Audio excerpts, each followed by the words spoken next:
معزز ناظرین، آج ایک بار پھر ایک نئی ویڈیو کے ساتھ آپ کی خدمت میں حاضر ہوئے ہیں۔ دعا ہے رب ذوالجلال سے کہ مجھے حق سچ کہنے کی توفیق عطا فرمائے۔ حضرت انس ابن مالک فرماتے ہیں کہ رسول کریم نے فرمایا، قیامت اس وقت تک نہیں آئے گی جب تک لوگ مسجدوں میں آنے اور بنانے میں ایک دوسرے کو دکھاوا نہ کرنے لگیں۔ مطلب یہ ہے کہ لوگ مسجدوں میں آتے وقت ایسے انداز میں آئیں گے کہ ایک دوسرے کو اپنی دولت دکھانا مقصود ہوگی، اور مسجدیں بنانے میں بھی یہی دکھاوا ہوگا۔ ہر علاقے والے ایک دوسرے سے خوبصورت مساجد بنانے کی کوشش کریں گے۔ حضرت ابو دردہ رضی اللہ عنہ سے روایت ہے کہ انہوں نے فرمایا، جب تم اپنی مساجد کو سجانے لگو گے اور اپنے قرآن کو آراستہ کرنے لگو گے تو تمہارے اوپر ہلاکت ہوگی۔ حضرت عبداللہ ابن عباس رضی اللہ عنہ سے روایت ہے کہ نبی کریم صلی اللہ علیہ وسلم نے ارشاد فرمایا، جب کسی قوم کے گناہ زیادہ ہو جاتے ہیں تو ان کی مسجدیں بہت زیادہ خوبصورت بنائی جاتی ہیں، اور خوبصورت مساجد دجال کے خروج ہی کے وقت میں بنائی جائیں گی۔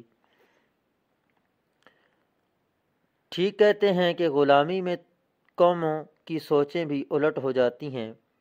آج اگر کسی علاقے میں خوبصورت مسجد نہ ہو تو اس علاقے والوں کو یوں سمجھا جاتا ہے جیسے اللہ کے ساتھ ان کا کوئی تعلق نہیں، جبکہ جہاں مسجد خوبصورت بنی ہو ان کو کہا جاتا ہے کہ یہ بڑے دیندار لوگ ہیں، لیکن یہ کسی کو پتہ نہیں کہ اللہ کی نظر میں ان کی کیا حقیقت ہے۔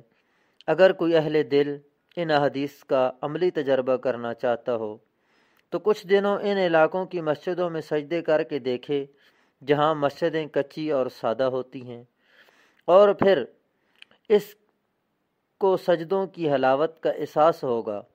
حضرت علی رضی اللہ عنہ سے منقول ہے کہ قریب ہے کہ لوگوں پر ایسا وقت آئے گا کہ اسلام کا صرف نام باقی رہ جائے گا اور قرآن کے صرف الفاظ رہ جائیں گے۔ وہ مسجدیں تعمیر کریں گے حالانکہ وہ اللہ کے ذکر سے خالی ہوں گی۔ اس زمانے میں لوگوں میں سب سے زیادہ بدترین علماء ہوں گے، انہی سے فتنے نکلیں گے اور انہی میں واپس لوٹیں گے۔ اگرچہ اس وقت مسلمانوں کی تعداد 1.40 ارب تک ہے، لیکن ناظرین، اسلام کی کیا حالت ہے کہ کسی ایک ملک میں بھی اسلامی نظام نہیں۔ زبان سے تو کلمہ پڑھ رہے ہیں سارے، لیکن کہ اللہ تیرے سوا کسی کو حاکم نہیں مانیں گے، لیکن عملاً صورتحال یہ ہے کہ اللہ کو چھوڑ کر سینکڑوں معبود حاکم بنا رکھے ہیں۔ سجدے میں گر کر اللہ کی برتری کا اعلان کرنے والوں کی تعداد تو بہت ہے، پر حقیقت یہ ہے کہ انہوں نے اللہ رب العالمین کی حاکمیت کو اللہ رب العالمین کی حکمیت اعلیٰ کو انسانوں کے بنائے ہوئے کفریہ اور جمہوری نظام کے ہاتھوں فروخت کر دی ہے۔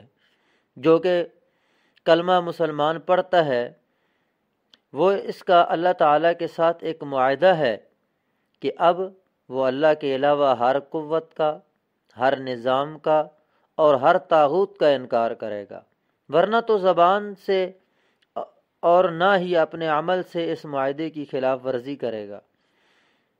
لیکن آج کے مسلمان اللہ کو بھی راضی رکھنا چاہتے ہیں اور طاغوت کو بھی ناراض نہیں کرنا چاہتے۔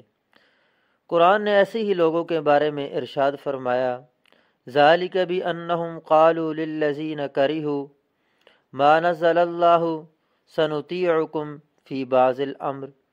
یہ گمراہی اس وجہ سے ہے کہ انہوں نے ان کافر لوگوں سے جنہوں نے اللہ کی نازل کردہ یعنی قرآن سے نفرت کی یہ کہا کہ ہم بعض باتوں میں تمہاری پیروی کریں گے، یعنی قرآن کی ساری باتیں نہیں مانیں گے، کچھ تمہاری بھی مانیں گے۔